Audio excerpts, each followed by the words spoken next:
जैसे कि मैं आपको बता दूं कि जो 12th वाले बच्चे होते हैं उनको सिर्फ ये पता होता है कि या तो आईआईटी से एग्जाम होता है या फिर नीट एग्जाम होता है। इससे ज्यादा उनको इन्फॉर्मेशन नहीं होती है। वैसे ही अगर बच्चा मास्टर्स करना चाहता है तो उसको पर्टिकुलर कुछ एग्जाम के बारे में इंफॉर्मेशन होती है कि या तो नेट है या गेट है या फिर आईआईटी है। पर भैया ये भी बहुत अच्छा एग्जाम और इसमें भी काफी अच्छा आप अपना कैरियर बना सकते हैं। तो अगर आप रिसर्च में अपना कैरियर बनाना चाहते हैं तो this is the best exam और आपको इस एग्जाम की तैयारी जरूर करनी चाहिए। अगर आप नेट एग्जाम और गेट एग्जाम और आईआईटी जेईई एग्जाम की तैयारी कर रहे हैं तो इस एग्जाम का फॉर्म जरूर भरिए और इसको एक बार ट्राई जरूर करिए। हेलो स्टूडेंट्स, मैं डॉक्टर गजेंद्र पुरोहित और आप देख रहे हैं मेरा यूट्यूब चैनल जहां पर मैं वीडियोस अपलोड करता हूं for engineering mathematics BSc student. अगर आप किसी भी कॉम्पिटिशन एग्जाम की तैयारी कर रहे हैं जहां पर हायर मैथमेटिक्स पूछा जाता है तो मेरा चैनल आपके लिए बहुत ही हेल्पफुल है। मैं आपको बता दूं कि हायर मैथमेटिक्स में मैंने काफी सारे वीडियोस अपलोड कर रखे हैं। यहाँ जो आई टैब है यहाँ पे जाके मेरे वीडियोस आप देख सकते हैं। और अगर आप अलग अलग कॉम्पिटिटिव एग्जाम जहां पर हायर मैथमेटिक्स पूछा जाता है like IIT JEE CSIR NET GATE और भी एग्जाम्स हैं उन सभी के बारे में मैं आपको इन्फॉर्मेशन यहां पे अपलोड कर रहा हूं। इसमें क्या एलिजिबिलिटी क्राइटेरिया होता है, कौन सी बुक्स आपको प्रेफर करनी चाहिए, क्या अपॉर्चुनिटीज रहती है, क्या कट ऑफ्स रहते हैं, ये सब मैं हर एग्जाम के बारे में इंफॉर्मेशन दे रहा हूं यहाँ पे। अगर स्टूडेंट आप रिसर्च में अपना कैरियर बनाना चाहते हैं तो ये वीडियो आपके लिए बहुत ही हेल्पफुल होने वाला है क्योंकि आज मैं आपके सामने टीआईएफआर एग्जाम के बारे में इंफॉर्मेशन देना चाहता हूं। इसका मतलब होता है टीआईएफआर का फुल फॉर्म है यहाँ पे Tata institute of fundamental research. और यहाँ पे अगर आप अपना रिसर्च करना चाहते हैं मतलब आप अपना पीएचडी करना चाहते हैं या MSc plus PhD integrated program में एडमिशन लेना चाहते हैं या फिर जो बायोलॉजी के स्टूडेंट्स हैं वो यहाँ पे एमएससी भी कर सकते हैं। हाँ, बायोलॉजी में ही एमएससी अवेलेबल है, बाकी जितने भी अलग अलग सब्जेक्ट होते हैं वहां पे या तो पीएचडी है या फिर पीएचडी प्लस या फिर MSc plus PhD integrated program में आप एडमिशन ले सकते हैं। तो ये सब मैं आपको इंफॉर्मेशन देने वाला हूं। पर मैं आपको बता दूं कि ये उन्हीं स्टूडेंट्स के लिए हेल्पफुल है जो अपना कैरियर रिसर्च में बनाना चाहते हैं, बाकी लोगों के लिए नहीं है। हाँ, देखना चाहो इंफॉर्मेशन तो आप देख सकते हो। हाँ, मैं आपको एक और इन्फॉर्मेशन देना चाहता हूं कि अगर आप सीएसआईआर नेट एग्जाम की तैयारी कर रहे हैं, अगर आप गेट एग्जाम की तैयारी कर रहे हैं या फिर आईआईटी जेईई एग्जाम की भी तैयारी कर रहे हैं तो आपको ये एग्जाम भी देना चाहिए। अब टीआईएफआर एग्जाम की कुछ इंफॉर्मेशन है वो मैं आपको देना चाहता हूं कि इंपॉर्टेंट डेट्स क्या है, फीस स्ट्रक्चर क्या है, एलिजिबिलिटी क्राइटेरिया क्या है, फेलोशिप कितना मिलता है, सब्जेक्ट कौन कौन से हैं, सिलेक्शन प्रोसेस क्या है एंड एग्जाम पैटर्न क्या होता है, यहाँ पे सेंटर कितने हैं यहाँ पे टीआईएफआर के एंड कैरियर अपॉर्चुनिटीज और बेनिफिट्स क्या है, ये सब मैं आज आपके सामने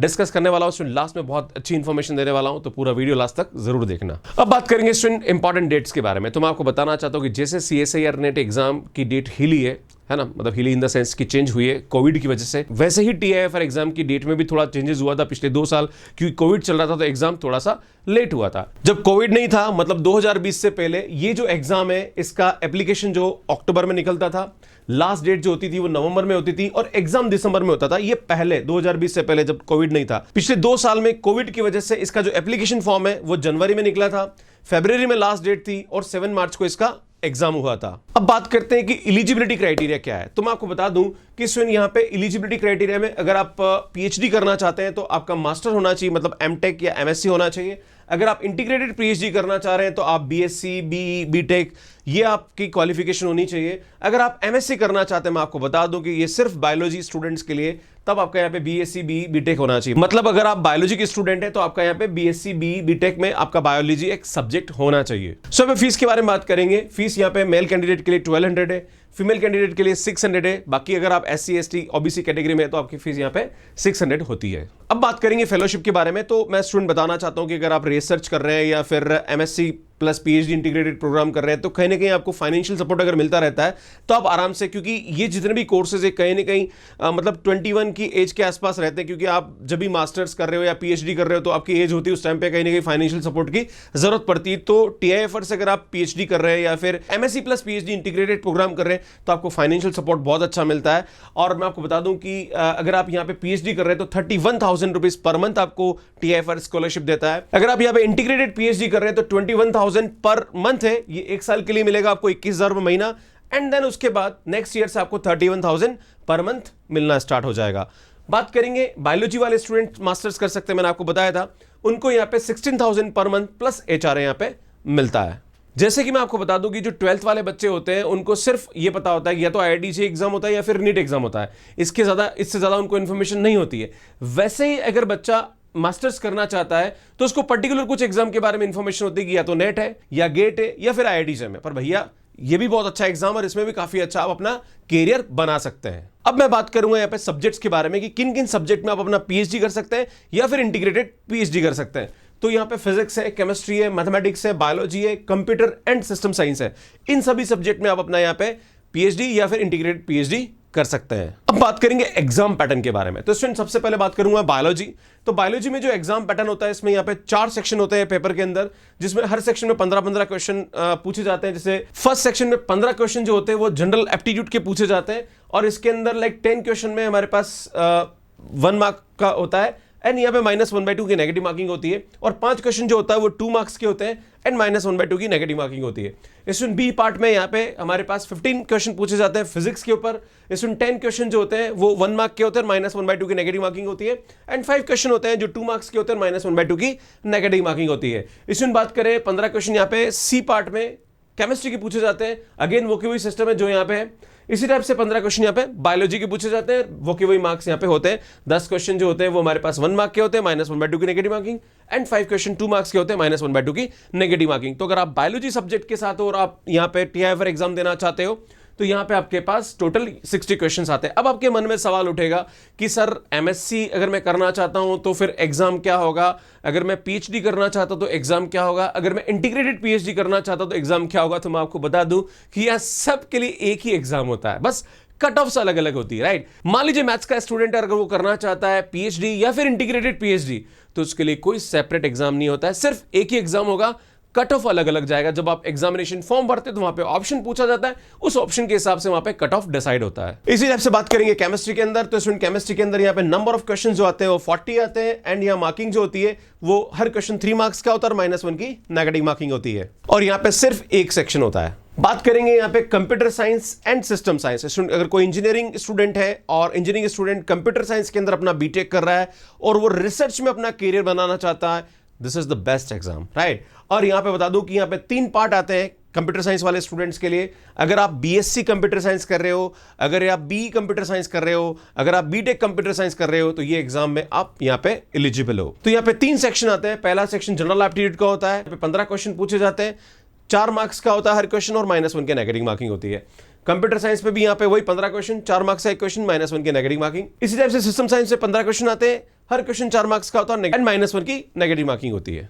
अब बात करेंगे मैथमेटिक्स के अंदर। तो इसमें मैथमेटिक्स में 2 सेक्शन आते हैं, section A and section B. Section A में हमारे पास मल्टीपल चॉइस क्वेश्चन होते हैं, और यहाँ पे 20 क्वेश्चन पूछे जाते हैं, और 20 क्वेश्चन में हर क्वेश्चन जो होता है वो 1 मार्क का होता है। बहुत दुख की बात है कि नेगेटिव मार्किंग भी यहाँ पे 1 की होती है, मतलब एक क्वेश्चन 1 मार्क का है, अगर आपने गलत किया तो -1 मार्क हो जाएगा, राइट। तो थोड़ा ध्यान से करना होता है।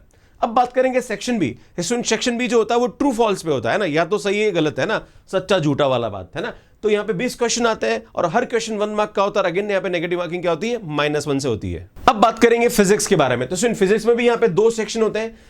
पहला सेक्शन जो होता है उसके अंदर 25 क्वेश्चन होते हैं, मल्टीपल चॉइस क्वेश्चन होता है, और इसमें यहाँ पे 3 मार्क्स का क्वेश्चन होता है, और नेगेटिव मार्किंग यहाँ पे क्या होती है, -1 की होती है। सेक्शन बी जो होता है उसमें 15 क्वेश्चन पूछे जाते हैं, again this is multiple choice question, and her question 5 marks का होता है। नेगेटिव मार्किंग यहां पे क्या होती है, 0 की होती है, मतलब कुछ भी नेगेटिव मार्किंग नहीं होती है। अब बात करेंगे सिलेक्शन प्रोसेस के बारे में। तो मैं आपको बता दूं यहां पे कि सबसे पहला जो होता है वो रिटन टेस्ट होता है। रिटन टेस्ट में मान लीजिए अगर 1000 स्टूडेंट एग्जाम में बैठते हैं तो उसका 1.5% को इंटरव्यू में कॉल किया जाता है, मतलब 1000 का 1.5% समझ लीजिए आप, अराउंड 150 स्टूडेंट्स, राइट। तो यहां पे ध्यान देने की जरूरत है कि यहां पे only top 1.5% applicants are selected for the interview, right. And then interview में फिर आपका परफॉर्मेंस के हिसाब से वहां पे आपको अलग अलग सीटें अलॉट की जाती है। अब बात करेंगे यहाँ पे कि इस TIFR की जो कैंपस है वो कहां पे है। तो मैं आपको बता दूं यहाँ पे इसके 3 कैंपस बैंगलोर में, CA में, ICTS है, NCBS है, and one campus is at Mumbai, that is HBCSE, and एक सेंटर यहाँ पे पुणे में है, दैट इज NCR है, एंड जो एक कैंपस है वो हैदराबाद में TIFR के नाम से, राइट। तो ये सभी कैंपस है, 6 कैंपस। इन सभी कैंपस पे PhD होती है या इंटीग्रेटेड PhD या अपना रिसर्च में कैरियर बना सकते हैं, और अगर आप इस एग्जाम में सेलेक्ट होते हैं तो इन में से किसी भी सेंटर में आप अपना रिसर्च कर सकते हैं। तो मैं आपको बताना चाहता हूं कि जो भी स्टूडेंट अपना ग्रेजुएशन कर रहा है या फिर पोस्ट ग्रेजुएशन कर रहा है तो उसका ऑब्जेक्टिव होता है रिसर्च, और रिसर्च के लिए एग्जाम देता है स्टूडेंट, या तो गेट देता है या फिर नेट देता है। पर मैं आपको बता दूं कि ये भी एक बहुत अच्छा ऑप्शन है, और जो स्कोप आपके नेट एग्जाम को लेके होते हैं वो स्कोप यहां पे भी है कि आप अपना रिसर्च में बहुत अच्छा कैरियर बना सकते हैं। बहुत सारी इंडस्ट्री में, R&D में आप जा सकते हैं फ्यूचर में। जैसे कि मान लीजिए आप मैथ्स में अच्छा रिसर्च कर रहे हैं और मैथ्स में रिसर्च करने के बाद आप आउट ऑफ इंडिया भी जा सकते हैं, आप किसी कंपनी में एज ए R&D डिपार्टमेंट में आप वहां पे अपना काम जारी कर सकते हैं। अगर आप रिसर्च में अपना करियर बनाना चाहते हैं तो this is the best exam. खैर अभी इंडिया में रिसर्च पे काम चल रहा है और अभी इतना फोकस नहीं है, पर आने वाले समय में, क्योंकि कोई भी जो कंट्री होती है उसका कहीं ना कहीं GDP जो होता है वो रिसर्च पे, जैसे आज मैं बता दूं कि कोविड का वैक्सीन है, कोविड का वैक्सीन किसने बनाया? ये वही लोग हैं जिन्होंने रिसर्च किया, राइट, जिन्होंने अपना करियर रिसर्च में बनाया। तो इसमें मैं बताना चाहता हूं कि रिसर्च एक ऐसा एरिया है जो कि कहीं ना कहीं कंट्री की डायरेक्शन को डिसाइड करता है, क्योंकि कोई भी कंट्री है जहां पर जितना ज्यादा रिसर्च हो रहा है वो उतना ही फास्ट ग्रो करती है, क्योंकि अल्टीमेटली क्या होता है कि नई चीज, नया इनोवेशन वो कहीं ना कहीं देश को आगे बढ़ाता है और हमारे लिए, यंग जनरेशन के लिए एक नई अपॉर्चुनिटी क्रिएट करता है। तो अगर आप रिसर्च में अपना करियर बनाना चाहते हैं तो this is the best exam और आपको इस एग्जाम की तैयारी जरूर करनी चाहिए। अगर आप नेट एग्जाम और गेट एग्जाम और IIT JEM एग्जाम की तैयारी कर रहे हैं तो इस एग्जाम का फॉर्म जरूर भरिए और इसको एक बार ट्राई जरूर करिए। मैं बात करूं यहां पे कि CSIR NET, GATE exam and IIT JEM exam से अगर हम इसको कंपेयर करें तो ये एग्जाम जो होता है ये कहीं ना कहीं इसका जो डिफिकल्टी लेवल होता है वो ज्यादा होता है, क्योंकि यहां पे सिलेक्शन रेशियो जो होता है वो कम है, राइट।